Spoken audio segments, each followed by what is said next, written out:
È con vero piacere che ritorna questo gradito appuntamento con Solidarietà Veneto. In questo video salutiamo gli amici e le amiche che ci condividono su YouTube, sui social e anche sul sito radiopiù.net. Un cordiale saluto al direttore Paolo Stefan. Buongiorno direttore. Buongiorno Claudio, buongiorno a tutti i video smart ascoltatori. Allora, ci attendiamo da lei, lo speriamo veramente, delle belle notizie. Io partirei, di argomenti ce ne sono tanti, no? La situazione della previdenza complementare, ecco, è un periodo, direttore, molto caldo, si parla molto appunto di quota 100, di quota 102, di con quanto andremo in pensione. C'è chi dice col 55% della propria retribuzione in futuro. Insomma, si fanno molti, ci sono molte cose da mettere a posto, ma io partirei dai dati. La previdenza complementare in Italia, come siamo messi? Quanti aderiscono alla previdenza complementare in Italia? E con specifico riferimento al Veneto, logicamente, qual è il tasso di partecipazione dei lavoratori in Solidarietà Veneto? Perché questo è un argomento, credo sia di estrema attualità, visto che si parla molto che in futuro ci dovrà essere evidentemente qualche forma di previdenza complementare. Allora, diciamo, i dati relativi alla nostra regione, al Veneto, per quanto riguarda i tassi di adesione alla previdenza complementare, sono fra i migliori d'Italia. Quindi l'Italia, questo è un dato storico, non solo di quest'anno, anche se sono proprio usciti degli aggiornamenti di Covid, proprio Covid e non Covid, perché adesso si rischia che sì, certo. Covid, Commissione di Vigilanza sui fondi pensione. In Veneto il tasso di iscrizione di lavoratori della previdenza complementare supera il 40%, meglio di noi fanno le regioni della Valle d'Aosta e del Trentino Alto Adige, dove anche in quelle regioni, guarda un po', c'è la presenza di due fondi territoriali, quindi il fondo Fondemed in Valle d'Aosta e l'Abor Fonds in Trentino Alto Adige. Quindi la stessa Commissione nelle sue relazioni sottolinea l'importanza anche della presenza di fondi radicati e molto presenti sul territorio per favorire l'adesione alle forme di previdenza complementare. C'è da dire che è un tasso superiore alla media di circa del 30% che caratterizza la nostra nazione ed è una percentuale, dobbiamo dire, non soddisfacente, perché evidentemente c'è un 70% di lavoratori che ancora non hanno attivato una forma di previdenza complementare. Ma non solo io, immaginiamo che questo tipo di questo basso livello sia dovuto soprattutto a un'illusione ottica. Molto spesso chi oggi va in pensione qui in Veneto ci va attorno ai 60 anni perché ha iniziato a lavorare magari dopo le scuole superiori o anche prima e dopo 42 anni di lavoro, legge Fornero, diciamo così, va in pensione attorno ai 60 anni e la pensione dobbiamo dire che a quell'altezza non è il 50% dell'ultimo stipendio affatto. Oggi le pensioni sono allineate su livelli che le rendono molto spesso paragonabili all'ultimo stipendio, quindi sostanzialmente una persona vede oggi chi va in pensione anche con una buona quota di contributivo, vede avere delle pensioni dignitose ed ecco che magari si immagina che la previdenza complementare non serva o forse serva non tanto come forma di integrazione pensionistica ma come forma di risparmio avvantaggiato da una fiscalità interessante. Per cui attenzione, diciamo così, a prefigurare il futuro a partire dall'osservazione del presente, perché non sempre il passato e il presente sono una buona proxy, una buona simulazione di quello che accadrà in futuro, anzi potrebbe essere molto diverso lo scenario da questo punto di vista, soprattutto tenendo conto degli aspetti demografici. Scusa, c'ho in orecchio proprio queste tematiche qua, perché in questo ho parlato con molti lavoratori di un'azienda che non ne sapevano nulla perfino del sistema contributivo, nonostante ormai sia vecchio di 26 anni. Ecco, sì, appunto, i giovani, Stefan, i giovani si avvicinano alla previdenza complementare perché ecco, si parla molto di quota 102 piuttosto che del tramonto di quota 100, ma l'orizzonte previdenziale rischia di essere una quota 0 per i giovani che cominciano a lavorare adesso. Come siete? I vostri iscritti sono più trentenni, cinquantenni? Ci sono dei dati di riferimento su questo, direttore? Sì, ci sono. C'è stato un articolo qualche giorno fa che toccava proprio questo tema provocatorio della quota 0 per i giovani. Allora, in realtà, giovani che si iscrivono a Solidarietà Veneto ce ne sono e come. L'età media delle iscrizioni negli ultimi 3-4 anni è di 36 anni, quindi potremmo trovare due corti. Da un lato si iscrivono effettivamente i giovani, i trentenni, che scelgono normalmente il comparto dinamico, quindi quello più volatile, che ha magari delle aspettative di rendimento un po' più alte. Dall'altro c'è un iscritto anomalo, il pensionando, il 55enne, che si iscrive non tanto perché desideri attivare un'integrazione pensionistica, ma perché desidera trarre beneficio dalla normativa fiscale in essere. Per cui mettendo insieme queste due componenti molto diverse tra di loro, andiamo a un'età media come quella che abbiamo descritto. Chiaro che la componente, con questo lo diciamo con un pizzico di soddisfazione, dei giovani che si iscrivono a Solidarietà Veneto, spesso anche i soggetti fiscalmente a carico, è molto elevata, è crescente, quindi non è vero che i giovani sono disinteressati. Ti dico però, Claudio, che paradossalmente spesso sento in televisione o anche nei media, no? L'attrazione, ciò che dovrebbe far scaturire l'interesse da parte dei giovani dovrebbe essere il vantaggio fiscale. In realtà non pare che i giovani molto spesso scelgano la previdenza semplicemente perché dicono: guardo il futuro in prospettiva, voglio avere la libertà di decidere cosa fare della mia vita quando avrò 60 anni, ergo metto da parte delle somme. Il fondo mi sembra una cosa interessante perché è ben diversificato. Se è fondo negoziale costa poco, se sono lavoratore dipendente c'è il contributo dell'azienda e ci sono i vantaggi fiscali, ma anzitutto lo faccio per una scelta di prospettiva. Se guardo dall'altra parte, il pensionando che si iscrive, pensionando o anche chi è a 5-10 anni della pensione, queste cose qua mi interessano relativamente, dice: mi iscrivo perché porto a casa dei vantaggi, punto. I vantaggi sono gli stessi per tutti e due, ma uno li mette in primo piano e l'altro magari fa un ragionamento un po' diverso. Il film che vediamo in questi anni, diciamo, è un po' questo. Idealmente noi dovremmo lavorare per i più giovani, ma ovviamente non possiamo negare che lo strumento è a disposizione anche per chi, diciamo, sta nella seconda fattispecie, quella più vicina alla pensione. Ecco, ha accennato, direttore, al sistema fiscale, no? Il nostro sistema fiscale è basato sulla progressività. Secondo lei penalizza i lavoratori che dovranno colmare dei vuoti contributivi? Perché si sa, adesso il lavoro è molto a tempo determinato, è cambiato il fatto di avere in prospettiva tra virgolette, obiettivo del posto fisso. Allora, le deduzioni fiscali ai fini IRPEF uguali per tutti favoriscono chi sta meglio in realtà? È auspicabile una forma fiscale, pensare a un moltiplicatore della deducibilità di contributi per le fasce a più basso reddito, secondo lei? Potrebbe ulteriormente incentivare questo aspetto la previdenza complementare?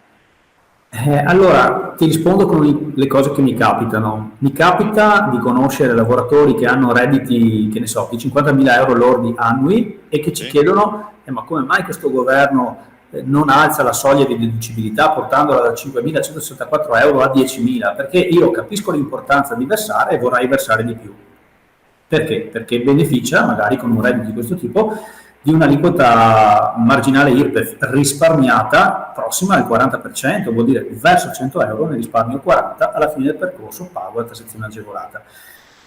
Va benissimo, d'accordo, però chiaramente dall'altra parte ci contatta magari il lavoratore giovane oppure il sindacalista che magari segue la categoria dei somministrati, degli interinali e dice: sai, c'è discontinuità contributiva, uno già ha un reddito basso, quindi versa, ma versa poco, siccome la sua capacità di risparmio è minima, si prende anche pochi rischi, dunque è penalizzato pure sui rendimenti prendendosi pochi rischi, ergo, come non si può dire il proverbio, ma bastonato, no? Mentre nell'altro caso abbiamo tutta una serie di vantaggi. Quindi, a mio modo di vedere, si è parlato di riforme fiscali quest'anno, però quando si parla di riforme fiscali bisogna stare attenti anche a come si mettono le mani e dove si mettono, perché c'è il rischio di fare danni e soprattutto di dare l'idea di un sistema non stabile. Questo l'abbiamo già detto anche in qualche precedente incontro.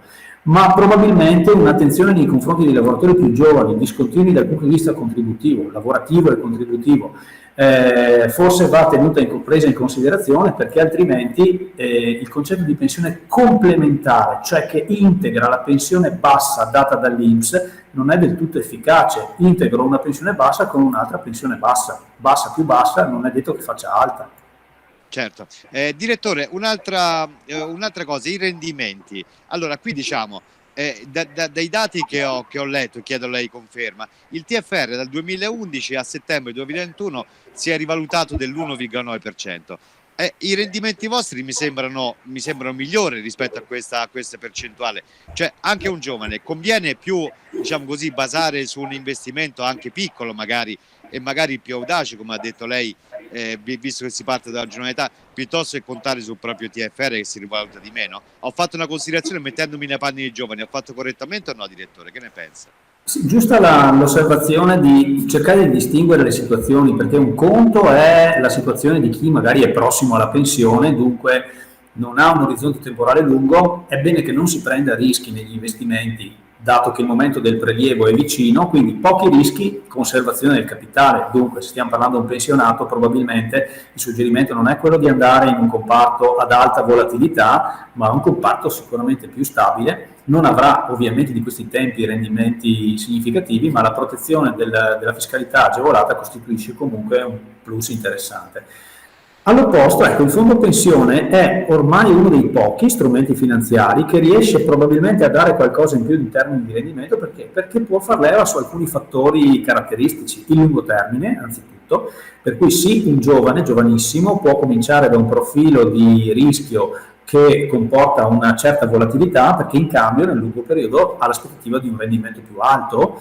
Dall'altra parte può accedere a questo tipo di strumento con dei costi probabilmente molto più bassi, dato il modello negoziale, quindi associativo, che caratterizza proprio la previdenza complementare. Quindi non si può generalizzare e non si può neanche dire i rendimenti passati sono stati buoni, dunque andrà sempre così. Ci ricordiamoci che in piccolo c'è sempre scritto i rendimenti passati non sono indicativi di quelli futuri. Se noi andassimo a vedere i rendimenti dei comparti di Solidarietà Veneto per il decennio passato, comparto dinamico, 10 anni più 93% netto, sbalorditivo. Bene, sarebbe molto bello poter firmare oggi per avere per i prossimi 10 anni esattamente la stessa cifra, ma chiaramente ricordiamoci che il passato non sempre è indicativo del futuro e soprattutto la scelta del comparto non è legata alla storia passata, è legata alla capacità di risparmio, all'orizzonte temporale e alla propria propensione o avversione al rischio. L'avversione al rischio non si misura quando le cose vanno bene, si misura quando c'è tensione sui mercati, come su tutte le altre cose della vita, insomma. Direttore, mi deve perdonare una curiosità. Allora, esistono 3 tipi, se non vado errato, mi dica lei se sbaglio, di posizioni di previdenza complementari: fondi negoziali aperti e PIP. Solidarietà Veneto dove sta? E le faccio anche una domanda ulteriore, visto che ci siamo: i fondi pensionistici europei, lo sviluppo di questi come sarà? Potranno, tra virgolette, entrare in concorrenza con i fondi territoriali? Allora, Fondo Solidarietà Veneto è un fondo negoziale, che non vuol dire che sta nei negozi, ma deriva dal negoziato, dalla contrattazione tra datori di lavoro e lavoratori. Quindi sta nella prima fattispecie che tu hai rappresentato, quella che si connota come caratteristica tipica proprio appunto per la forma associativa e per i costi molto molto bassi. E ho letto anch'io che c'è, sempre in un articolo girato qualche giorno fa, il fatto che i famosi PEP, i fondi europei, probabilmente saranno proposti al mercato e potrebbero avere dei costi magari più bassi rispetto ai prodotti previdenziali di carattere privato che tu hai citato, quindi i fondi aperti e i PIP. Ora, questo aspetto naturalmente sarà da verificare, però i fondi invece negoziali hanno dei livelli di costo molto molto bassi, quindi è difficile che questi prodotti vadano in competizione con i fondi negoziali. Non è forse questo il terreno della competizione. La competizione quale potrebbe essere? Quella dell'accesso per il tramite della tecnologia, cioè delle app, delle aree riservate. Anche i fondi negoziali hanno questo tipo di accesso. Chiaramente c'è un tema di trasversalità. Se mi iscrivo al PEP europeo XYZ che mi permette di stare in quel fondo pensione lì, nonostante io cambi lavoro e vada in giro per l'Europa per tutta la mia vita lavorativa, questo potrebbe essere un prodotto interessante. Ma mi chiedo, va bene la mobilità a livello europeo, ma quanti sono i lavoratori che hanno questo tipo di mobilità andando in prospettiva e quanti comunque hanno un radicamento su un determinato territorio, pur nella mobilità tra un'azienda e l'altra? Perché un conto è la prospettiva certamente della mobilità, ma non è difficile che tocchi magari tutti i settori, tutti gli ambiti lavorativi. Sto il fatto che comunque anche noi come Solidarietà Veneto, per chiuderla, stiamo guardando questa opzione in maniera interessante per capire se potrebbe essere un'evoluzione interessante anche per noi. Anche perché, direttore, mi perdoni un'ultima domanda. I fondi territoriali come Solidarietà Veneto, voi investite anche in economia reale, l'economia del territorio, e in questo caso anche il nuovo PNRR logicamente dà ulteriore importanza a questi aspetti. Voi già da diverso tempo investite nell'economia reale e adesso anche nelle nostre infrastrutture, vedo. Quindi se un lavoratore decide la previdenza complementare territoriale in un fondo come il vostro, tra virgolette, metti i suoi risparmi anche nell'economia reale, giusto? Sì, diciamo, non è una peculiarità che contraddistingue solo lo stile di gestione di Solidarietà Veneto, quella di investire nei cosiddetti strumenti alternativi, quindi investimenti a lungo termine in aziende, nel debito, nel capitale delle aziende e anche nelle infrastrutture, come tu giustamente hai detto. Ci sono anche altri fondi, magari in Italia ci si è arrivati dopo rispetto ad altri paesi. Perché lo si fa? Lo si fa non tanto per patriottismo o cose di questo tipo o etnicità, ecco, lo si fa per la diversificazione, perché è bene avere le risorse distribuite nel portafoglio tra strumenti quotati e strumenti non quotati. Riduco il rischio, tendenzialmente aumento il rendimento. Questo sposa evidentemente, per quanto riguarda il nostro paese, anche il tema del, come dire, bias Italia, cioè investo una quota del patrimonio nel paese che ha generato le risorse che poi vado a investire. Questo tema però dell'investimento nel territorio non deve diventare esuberante rispetto al tema principale della diversificazione. Ci deve essere, c'è infatti, noi l'abbiamo sviluppato, altri fondi pensione lo stanno sviluppando, un po' alla volta tutti quanti si allineeranno a uno standard internazionale. Noi tutto sommato ci siamo forse un po' più vicini, ma è una questione di maturazione graduale del sistema della previdenza complementare italiana. Ben venga adesso, tra l'altro, con il tema appunto del PNRR, per cui alla finanza a lungo termine si chiede in questa fase di affiancarsi alla politica, alle risorse pubbliche per il rinnovo dell'infrastruttura economica del nostro territorio, dell'Europa. Direttore, sarebbe bello continuare ad andare avanti, ma dalla regia mi fanno già segni eloquenti che abbiamo già sforato il tempo a nostra disposizione. Allora io invito chi ci ascolta e chi ci vede eventualmente a porre domande nelle apposite caselle che vedete sui vostri dispositivi. La ringrazio molto, auguro buon lavoro a lei, direttore, a tutto lo staff di Solidarietà Veneto, e a risentirci e rivederci a presto per il prossimo video. Al prossimo mese, Claudio, sarà Natale quasi, quindi... Sì, ci faremo gli auguri e faremo gli auguri anche ai nostri ascoltatori. Sì. Ciao a tutti. Messaggio promozionale riguardante forme pensionistiche complementari. Prima dell'adesione leggere la parte e le informazioni chiave per l'aderente e l'appendice informativa sulla sostenibilità della nota informativa.